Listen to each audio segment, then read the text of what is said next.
The stars glowed against the black void as the Earthship Defiance approached the massive space station. Captain William Harris stood on the bridge, his blue uniform crisp and his back straight. He watched as the station grew larger on the main screen.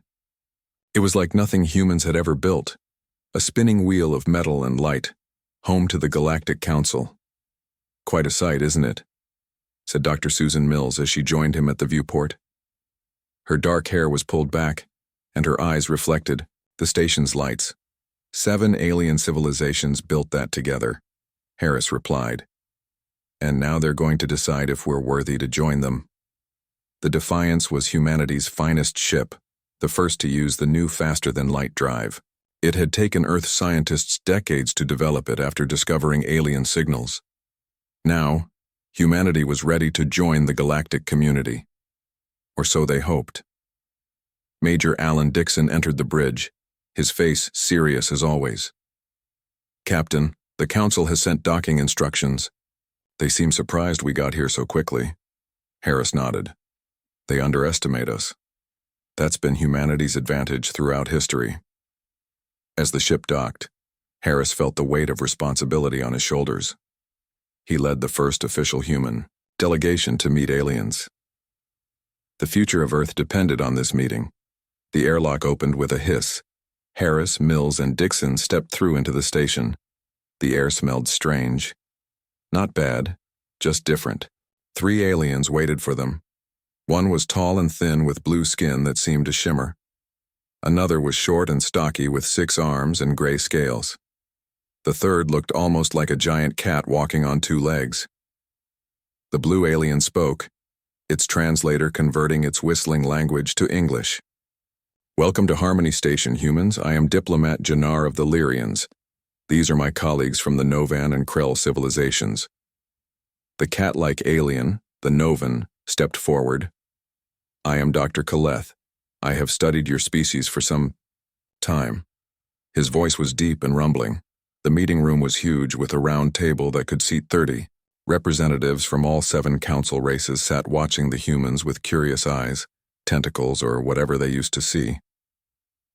Admiral Zix Tara of the Vesperian Empire stood tall, his red skin covered in what looked like natural armor plates. 4 eyes studied the humans with obvious disdain. "So these are the newcomers," he said, mandibles clicking. "They look fragile." Harris kept his face neutral despite the insult. First rule of diplomacy, never show anger. The council leader, a floating being made of what looked like gas contained in a transparent suit, spoke in a musical voice. "I am High Counselor Ilara. We welcome Earth to this gathering.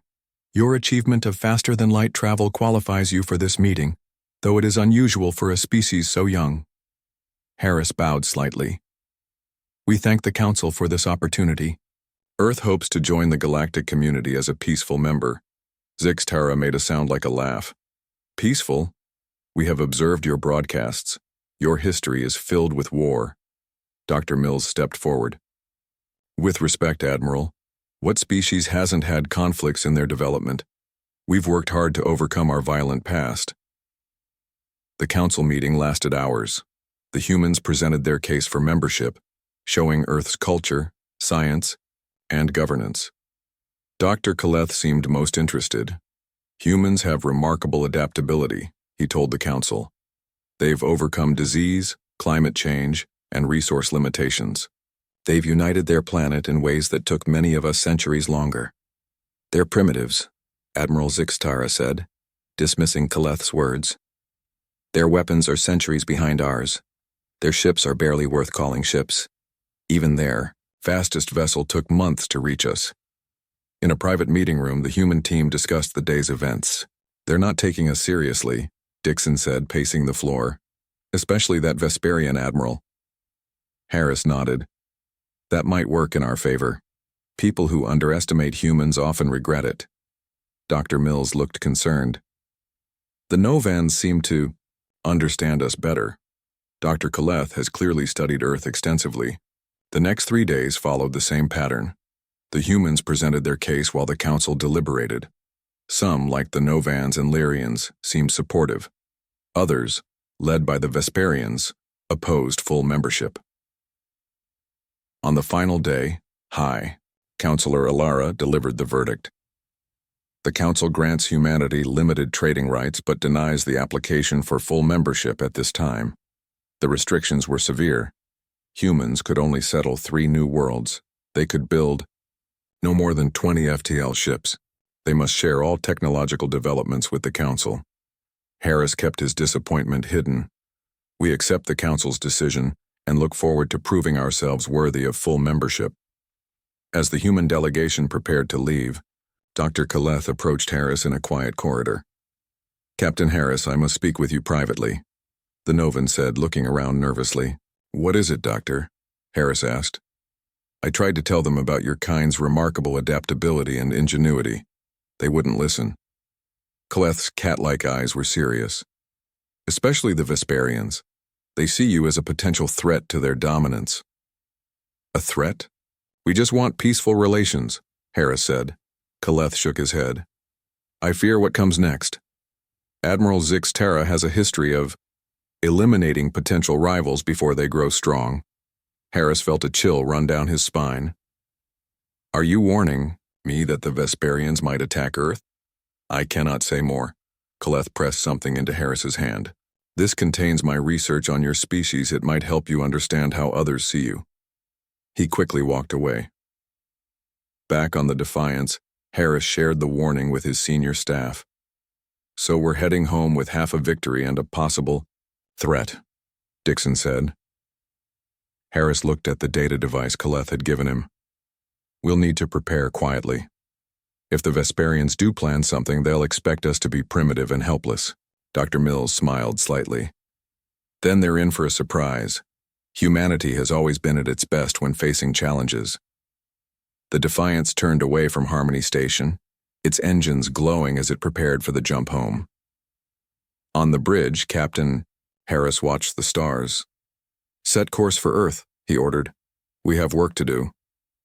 As the ship disappeared into the darkness, Admiral Zixis Tara watched from the station viewport. "Such a backward species," he said to his aide.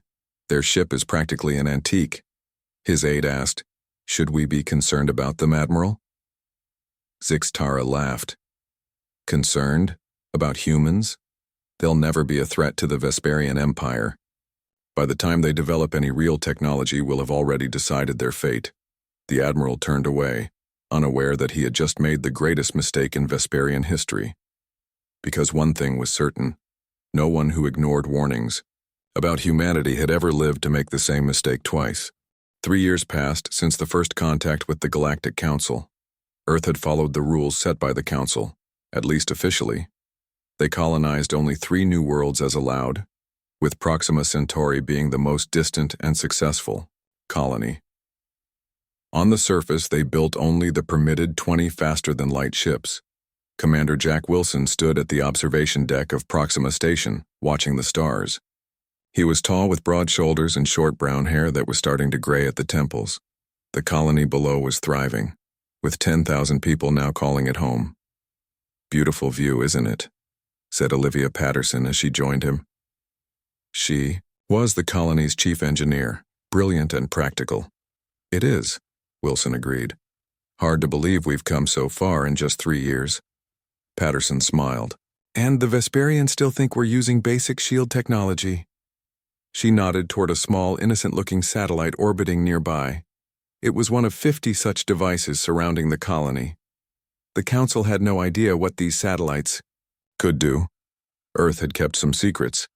The alarm sounded without warning. Red lights flashed across the station.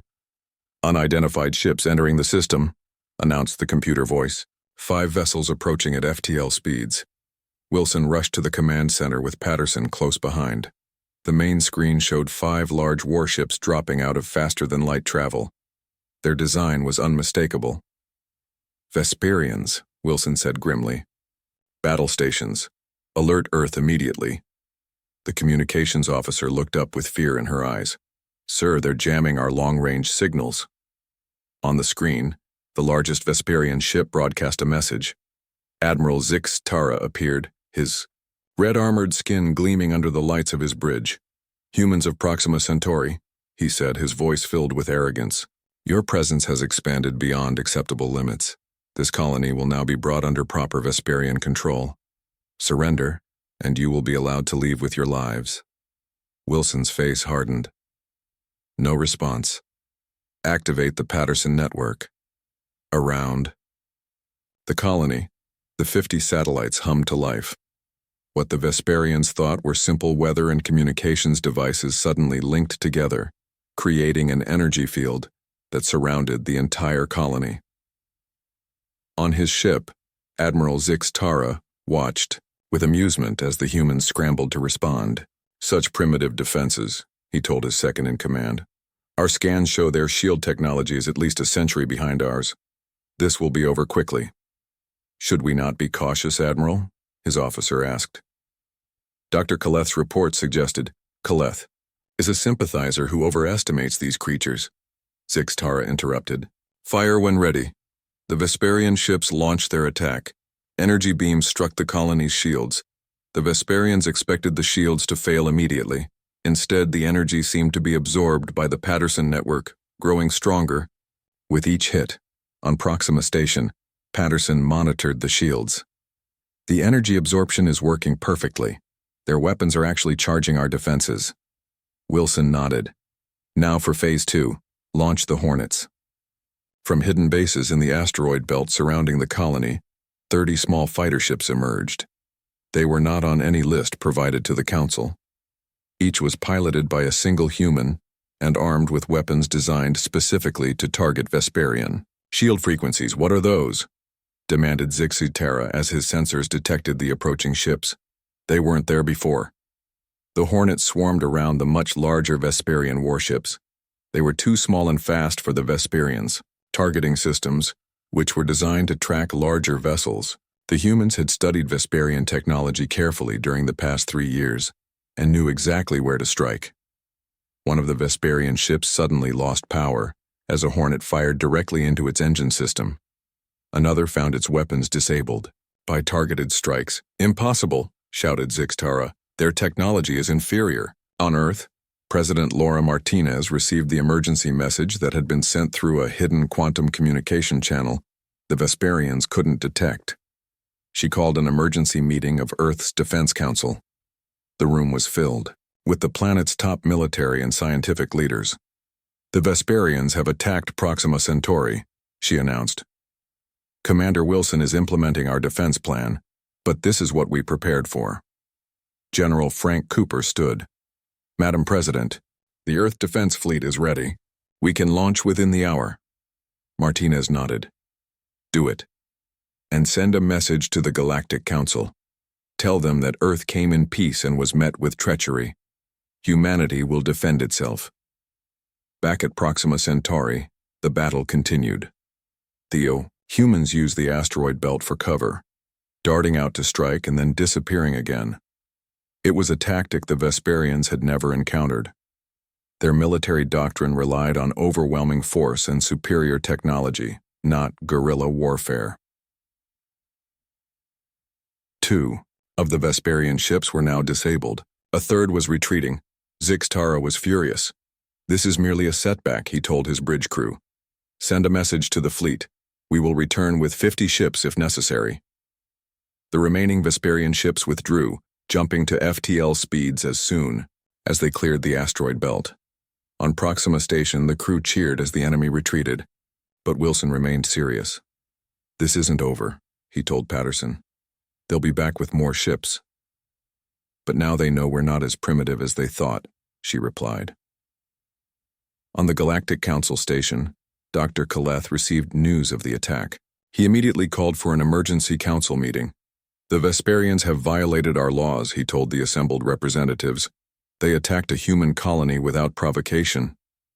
High Counselor Alara looked troubled. Admiral Zix Tara claims the humans were building illegal defenses. Even if true, Kaleth argued, that doesn't justify an armed attack. The Vesperian representative, a tall female named Silvara, rose to speak. This was a simple police action that encountered unexpected resistance. The humans clearly hid military capabilities from this council. The debate grew heated. Meanwhile, across space, both sides prepared for war. On Earth, factories that had been secretly built began producing more Hornet fighters. The 20 official FTL ships were joined by 30 more that had been hidden in underground bases on Mars. And in his flagship, Admiral Zixis Tara reviewed the battle footage with growing rage. "This minor setback changes nothing," he told his War Council. "Their technology is still inferior. We will crush them with proper force." What he didn't understand was that humanity's greatest weapon wasn't technology. It was their ability to adapt, to find creative solutions, and to fight with everything they had when threatened. The war had begun, and the Vesperians would soon learn why ignoring warnings about humanity was their gravest mistake. 6 months into the conflict, the true nature of humanity's preparations was revealed. What the Galactic Council didn't know was that Earth had been ready for alien threats for decades. Long before first contact, leaked signals from distant stars had warned humanity they weren't alone. They had prepared in secret, hoping for peace but planning for war. The morning sky over the Vesperian forward base on Tau Ceti was clear and bright. Admiral Zixis Tara stood in the command center, reviewing battle plans with his generals. Despite the initial setback at Proxima Centauri, the war was proceeding as expected. Humans fought well but had lost 3 outposts to superior Vesperian forces. "The humans continue to resist," said General Fendor, pointing to a star map. "But they cannot stand against our full might much longer." Zixis Tara nodded with satisfaction. "Their ships are brave but few. Soon they will see reason and accept their proper place." The alarm sounded suddenly. "Multiple ships dropping out of FTL?" shouted an officer. "Sir, they're not showing on our sensors." On the main screen, space itself seemed to ripple as ships appeared from nowhere. They were sleek and black, absorbing light rather than reflecting it. Earth stealth vessels hidden from the Concordat for years had finally been unleashed. General Frank Cooper stood on the bridge of the Retribution, Earth's first true warship. Unlike the diplomatic vessels shown to the aliens, this ship had been built for one purpose only. "All ships execute pattern Delta," Cooper ordered. "Deploy the nanite swarms." From each human ship, clouds of microscopic robots spread out, invisible to standard sensors. The nanites had been designed by Dr. Nancy Chen and her team specifically to attack the bioneural systems the Vesperians used in their ships. In the Vesperian command center, systems began failing without warning. Lights flickered. Weapons went offline. "What is happening?" demanded Zixis Tara. An officer tried to respond, but his console exploded in a shower of sparks. Throughout the base, the same scene repeated as the nanites did their work, disrupting but not destroying. The humans wanted prisoners, not casualties. Cooper's voice broadcast on all Vesperian frequencies. "This is General Frank Cooper of Earth's Defense Fleet. Your systems have been compromised. Your weapons are disabled. Surrender now, and no harm will come to your people." Zixis Tara couldn't believe what was happening. Impossible. Their technology is inferior to ours. But the evidence was all around him. Somehow the humans had developed technology specifically designed to counter Vesperian systems. Within hours, the Tau Ceti base surrendered. It was Earth's first major victory, and news spread quickly through the Concordat. On Earth, Dr. Nancy Chen briefed the Defense Council on the success of her technologies. "The nanite swarms worked perfectly," she explained, pushing her glasses up on her nose. "We studied their technology from the moment we met. While they were dismissing us, we were learning their weaknesses." President Martinez nodded with approval. "And the stealth systems?" "Better than expected," Chen replied. "The Vesperians rely too heavily on standard scanning frequencies. We simply designed our hulls to absorb those frequencies rather than reflect them." In another part of Earth's defense complex, Ambassador Diane Powell prepared for her mission. She would travel to the Galactic Council with evidence that the Vesperians had planned their attack long before first contact. "The Novans will listen," she told her team as they boarded their diplomatic vessel. "Dr. Kaleth tried to warn the Council about underestimating us. Now we'll show them proof of Vesperian treachery." The human counterattack continued across 3 star systems. Each time, the same pattern repeated. Stealth ships would appear without warning, Nanite swarms would disable Vesperian systems and Earth forces would offer terms of surrender. Some Vesperian commanders chose to fight to the last. Others surrendered when they saw the futility of resistance. What surprised many was the humans' restraint. They took prisoners but treated them well. They disabled enemy ships, but didn't destroy them if it could be avoided. On the Galactic Council station, Ambassador Powell presented her evidence. She showed communications intercepted before first contact, proving the Vesperians had seen humans as a potential threat to be eliminated from the beginning. "We came to you in peace," she told the Council. "We followed your rules. The Vesperians attacked without provocation, breaking your own laws." Dr. Kaleth supported her claims. "I warned this council about underestimating humans. They are not just fighters, they are innovators. What takes us decades of gradual improvement, they can achieve in years through creative leaps." Several council members began to question their alliance with the Vesperians. The Novans openly declared their support for the humans. The Lyrians, who valued justice above all, demanded an investigation. Back on his flagship, now hiding in a distant system, Admiral Zixtera received the news of his forward base's capture. His mandibles clicked in anger. "We have underestimated them," he admitted to his remaining officers. "But the war is far from over. We still have allies on the council." He was right. The militant Krell, who had long been Vesperian allies, pledged their support. The technologically advanced Saurians, who feared human innovation, joined as well. Together they believed they could still crush humanity. But even as Zixtara plotted his counterattack, humans were revealing yet another surprise. Under the ice sheets of Europa, Jupiter's moon, a massive shipyard had been operating in secret for years. Now it unveiled a new class of vessels, faster and more powerful than anything seen before. Earth's nations, once divided by old conflicts, now worked as one. Russian scientists collaborated with American engineers. Chinese factories produced components designed in India. The old borders that had defined human history faded in the face of an external threat. President Martinez addressed the United Nations of Earth. "We did not start this war, but we will finish it. The Vesperians and their allies believe that superior numbers will overwhelm us. They are about to learn why that has never worked against humanity." In his laboratory on the Novan homeworld, Dr. Kaleth watched reports of the human counteroffensive with a mixture of admiration and concern. He had tried to warn the Council that humans were different, not because they were stronger or more advanced, but because they thought differently. When backed into a corner, humans didn't surrender. They innovated, they adapted, they overcame. And now the Vesperians were about to learn the price of ignoring those warnings. The war had been raging for a year when the Vesperians and their allies launched their largest offensive yet. Admiral Zixtera had convinced the Krell and Saurians that only overwhelming force would finally subdue humanity. Their combined fleet numbered over 300 ships approaching the Alpha Centauri system where humans had established their main forward base. "The humans have surprised us with their technology," Zixtera told his war council. "But they cannot match our numbers. 3 races united against one will bring certain victory." On Alpha Centauri, Lieutenant Sam Rodriguez prepared for the most dangerous mission of his life. He was young but experienced, with dark eyes that had seen too much war.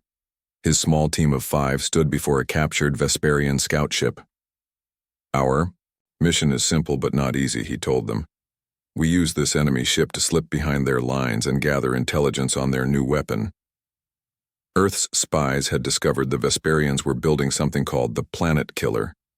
No one knew exactly what it was, but the name was frightening enough. Rodriguez and his team boarded the alien ship. They had spent months learning to operate it, studying its every system. As they prepared to launch, General Cooper approached. "This mission is volunteer only," Cooper reminded them. "No one will think less of you for staying behind." Rodriguez smiled. "With respect, sir, Earth needs this information. We're going." The stolen ship departed, its identification codes still reading as Vesperian. It joined the outer edges of the massive enemy fleet, just another scout vessel among many. Meanwhile, humanity's defenses were being put to their greatest test. The combined Concordate fleet pushed through the outer defenses of Alpha Centauri with their superior numbers. Human stealth ships and nanite swarms were effective, but there were simply too many enemy vessels. President Martinez received the news in her underground command center on Earth. The reports were not good. For the first time, human forces were retreating. "We need more time," said Dr. Chen, who was working on a new defense system. "The Nova network isn't ready yet." Martinez looked at the holographic display showing the battle. "Then we'll buy you time, whatever it costs." She gave the order to deploy the reserves, 50 ships that had been held back to defend Earth itself. It was a risky move, but necessary. On the diplomatic front, humanity gained unexpected allies. The Novans, led by Dr. Kaleth, formally broke with the Concordat and pledged support to Earth. The empathic Lyrians followed, their natural sense of justice offended by the Vesperian aggression. Dr. Kaleth addressed his own government. "I warned them about underestimating humans. Their strength isn't in their technology, but in their indomitable spirit and ability to adapt." He showed recordings of human resistance, not just their military might, but their courage. Civilians on attacked colonies refusing to surrender, children helping build shelters, scientists working day and night to find new ways to defend their people. Behind enemy lines, Rodriguez and his team had reached the heart of Vesperian territory. Using the captured ship's clearance codes, they approached a massive space station orbiting a barren moon. "That's no ordinary station," whispered one of his team members as they saw it through the view screen. The structure was enormous, with a central core that glowed with strange energy. Rodriguez maneuvered their ship into a docking position. "Remember, we look like Vesperians thanks to the holographic disguises, but don't speak unless necessary. Our accents would give us away." They moved through the station, recording everything with hidden cameras. In the main control room, they found what they were looking for: plans for the planet killer. It was worse than they had feared, a weapon designed to destabilize a planet's core, causing it to tear itself apart. "They're planning to use it on Earth," Rodriguez realized as he downloaded the files. "We need to warn everyone." Their escape was not as smooth as their arrival. A security officer noticed one of the team's holographic disguises flickering.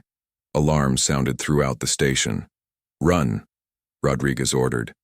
They fought their way back to their ship, 2 team members falling to enemy fire. As the remaining 3 lifted off, Vesperian cruisers moved to block their escape. "We'll never outrun them," said the pilot. Rodriguez took the controls. "We don't need to outrun them. We just need to send this data." He activated the quantum communicator, sending everything they had discovered directly to Earth. As Vesperian weapons fire struck their ship, Rodriguez smiled sadly. Mission accomplished. The data reached Earth just as Dr. Chen was finalizing the Nova network. She immediately understood the threat of the planet killer.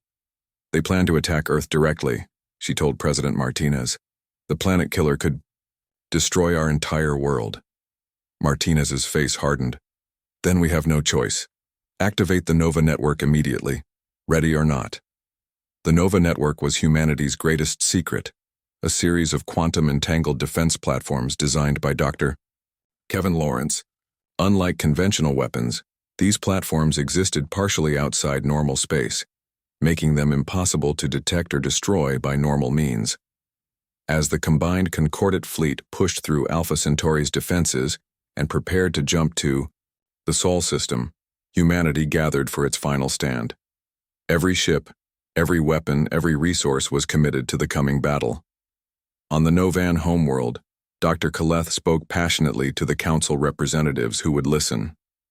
"You still don't understand what makes humans different. When faced with extinction, they don't divide or surrender. They unite, they fight harder, and most dangerous of all, they innovate in ways none of us can predict."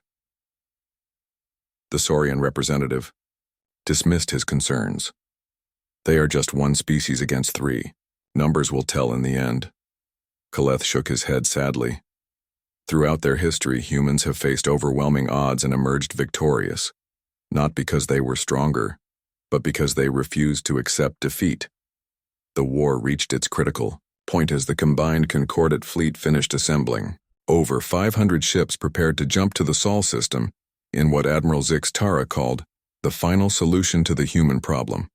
What he didn't know was that Lieutenant Rodriguez's sacrifice had given Earth the warning it needed. As the enemy fleet prepared to attack, humanity was ready with a surprise of its own. The final battle for Earth was about to begin. The combined Concordate fleet appeared at the edge of the Sol system in a brilliant flash of light. Over 500 ships, representing the might of 3 advanced alien civilizations, moved toward Earth with purpose. Admiral Zix Tara stood on the bridge of his flagship, satisfaction evident in his 4 eyes. "At last," he said to his officers, "we will end the human problem once and for all." What greeted the invaders was puzzling. Only a small defensive force appeared to oppose them, barely 50 ships forming a protective screen around Earth. Human colonies on Mars and the moons of Jupiter had been evacuated. It seemed almost as if humanity had given up. "This is unexpected," said the Saurian commander whose ship flanked Zix-Tara's flagship. "Our intelligence suggested they would fight to the last." Zix-Tara's mandibles clicked in amusement. "Perhaps they have finally accepted the inevitable. All the better. Prepare the planet killer for deployment." On Earth, within the underground command center beneath the Rocky Mountains, President Martinez watched the enemy fleet approach on the main screen. Beside her, Dr. Chen and Dr. Lawrence monitored the Nova network, now fully deployed but invisible to enemy sensors. "They think we're surrendering," Martinez said. "They still don't understand us at all." Captain Lisa Foster, commanding the newly commissioned vessel Retribution, led the small defensive force. She was young for such responsibility, but the war had accelerated many careers. Her ship was the most advanced vessel humans had ever built, incorporating everything they had learned from alien technology. "Remember," she told her crew through the ship's communication system, "we're not just fighting for Earth. We're fighting for the right of all species to exist without domination." Her words were broadcast to all 50 defending ships. The small human fleet moved forward to meet the invaders, seemingly on a suicide mission against overwhelming odds. Admiral Zix Tara watched their approach with contempt. Such a futile gesture. "Open fire when they come within range." The space between the fleets lit up with energy weapons and missiles. The human ships took hits, but kept coming, their advanced shields absorbing punishment that would have destroyed older vessels. "Something isn't right," said Zix Tara's tactical officer. "Their defense capabilities have improved significantly." "It makes no difference," Zix Tara replied. "Continue the attack. Prepare the planet killer." At the rear of the Concordate fleet, the massive planet killer weapon began powering up. It resembled a giant spear, its tip glowing with strange energies, designed to penetrate deep into a planet's core. On Earth, Dr. Lawrence gave the signal. "Nova network activating now." Across the solar system, hundreds of previously invisible platforms suddenly came online. They had been placed over the past year, hidden by technology that even the Saurians couldn't detect. Each platform generated a quantum field that disrupted the very fabric of space around enemy ships. On the Concordate vessels, chaos erupted as systems failed without explanation. Weapons wouldn't fire. Engines cut out. Communications went silent. "What is happening?" demanded Zix Tara as his flagship's lights flickered. Captain Foster's voice came through on all frequencies. "This is Captain Lisa Foster of Earth Defense. Your fleet is now contained within our Nova network. Your systems will remain disabled until you surrender." The human counterattack began in earnest. The 50 defending ships were joined by 200 more that emerged from hiding behind Jupiter and its moons. They moved with perfect coordination, targeting the now vulnerable enemy vessels with surgical precision. Zix Tara watched in disbelief as his mighty fleet was systematically dismantled by a force he had dismissed as primitive just 2 years earlier. The planet killer, their ultimate weapon, drifted powerless in space, its energy core safely contained by 3 Nova platforms. On the Novan homeworld, Dr. Kaleth received news of the battle. He immediately opened a channel to Admiral Zix Tara's flagship, which was still partially operational. "Admiral," Kaleth said, his face appearing on the damaged bridge's screen, "end this now. Surrender while you still can." Zix Tara's pride was wounded, but he wasn't a fool. He looked around at his broken ship, at the reports of fleet-wide failures, and at the coordinated human attack. For the first time in his life, he felt something new: respect for an enemy. "Open a channel to the human commander," he ordered. Captain Foster's face appeared on his screen. "Are you ready to discuss terms, Admiral?"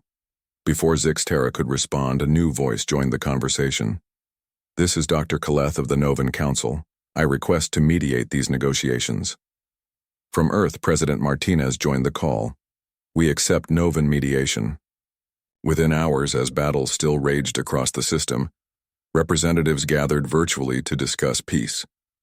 Dr. Kaleth acted as intermediary, his warnings now finally heeded by both sides. "End this with mercy," he pleaded to the human leadership. "Show them what truly makes humanity different." President Martinez considered his words carefully before responding. "These are our terms: unconditional surrender of all aggressive forces, reparations for our attacked colonies, and a restructuring of the Galactic Council to ensure equal representation for all species, including humanity." There was silence as the Concordat leaders considered these demands. They were harsh but not vindictive. There was no call for executions, no demand for territory, no permanent restrictions on the defeated races. Admiral Zixtera, facing the end of his career and the defeat of his people, finally understood what Dr. Kaleth had tried to explain years ago. Humans weren't dangerous because of their weapons, but because of their resilience, creativity, and determination. The price for ignoring those warnings was the fall of the old order. "We accept these terms," he said formally. 3 months later, representatives from all species gathered on the rebuilt Galactic Council station. The structure of power had changed fundamentally. No longer would 7 races dictate terms to others. Each species now had equal voice, equal rights, and equal responsibilities. Admiral William Harris, once captain of the Defiance during First Contact, now served as Earth's primary representative. He stood alongside delegates from all species, including a humbled Vesperian delegation, as they signed the treaty creating the new Galactic Concordat. Dr. Kaleth approached him after the ceremony. "They won't underestimate your kind again," he said with what appeared to be the alien equivalent of a smile. Harris nodded. "And we won't forget the allies who stood with us when it mattered most." As he gazed out at the stars from the station's observation deck, Harris reflected on the long journey from First Contact to this moment. Humanity had earned its place among the stars not through conquest, but through the hard-won respect of those who had once dismissed them.